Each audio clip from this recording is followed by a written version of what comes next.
Bonjour à toutes et à tous, je suis le docteur Beta Hanan du cabinet El Shifa.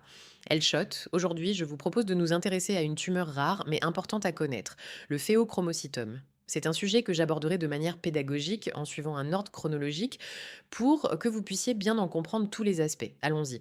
Le phéochromocytome est une tumeur neuroendocrine rare. Qu'est-ce que cela signifie?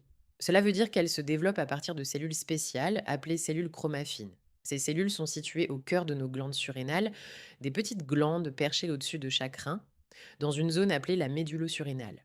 Le problème avec cette tumeur, c'est qu'elle se met à sécréter de manière excessive et incontrôlée des hormones puissantes, l'adrénaline et la noradrénaline. C'est le point de départ de tout. Comment l'hyperproduction de ces hormones, les perturbe-t-elle notre corps? L'adrénaline et la noradrénaline agissent comme des accélérateurs. Leur sécrétion massive peut être continue ou se faire par des crises, des décharges brutales. En se fixant sur différents récepteurs dans notre corps, elle déclenche une véritable tempête. Au niveau des vaisseaux sanguins, c'est la vasoconstriction. Les artères se contractent, provoquant une hypertension artérielle ou HTA, souvent très variable. Sur le cœur, c'est une tachycardie et une augmentation de sa force de contraction. Et sur le plan métabolique, elle perturbe le métabolisme des sucres. Devant quel signe faut-il s'en douter?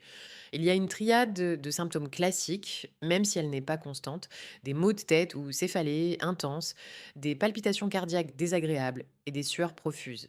D'autres signes peuvent aussi nous alerter. Une hypertension paroxystique ou permanente, une tachycardie, une anxiété et agitation, une pâleur, des tremblements, un amaigrissement inexpliqué ou une intolérance au glucose. Et attention, car certaines situations peuvent déclencher ces crises de manière brutale, le stress, l'effort physique, une chirurgie, une anesthésie ou même la prise de certains médicaments. Si l'on suspecte un phéochromocytome, comment le confirmer? Le diagnostic suit un workflow précis. La première étape est un biologique, c'est la clé. On recherche une élévation des méthanéphrines plasmatiques libres, c'est l'examen de référence, ou de leurs dérivés urinaires sur 24 heures. Si le diagnostic biologique est positif, on passe à la deuxième étape, l'imagerie. La TDM abdominale permet une localisation de base. L'IRM surrénal offre une meilleure sensibilité et la scintigraphie MIBG est indispensable pour rechercher des formes multiples ou métastatiques. Un bilan complémentaire pour rechercher une cause génétique est également nécessaire, surtout chez les sujets jeunes. Quels sont les risques si le phéochromocytome n'est pas traité? Les complications sont nombreuses et peuvent être graves.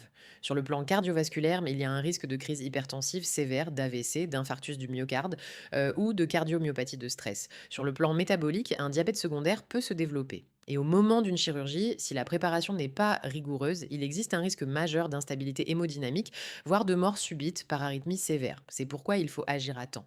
Comment soigner le phéochromocytome? Le traitement est en plusieurs phases. Une préparation médicale est indispensable par alpha-bloquant, suivi éventuellement d'un bêta-bloquant et d'une expansion volémique. Attention car il ne faut jamais donner de bêta-bloquant seul.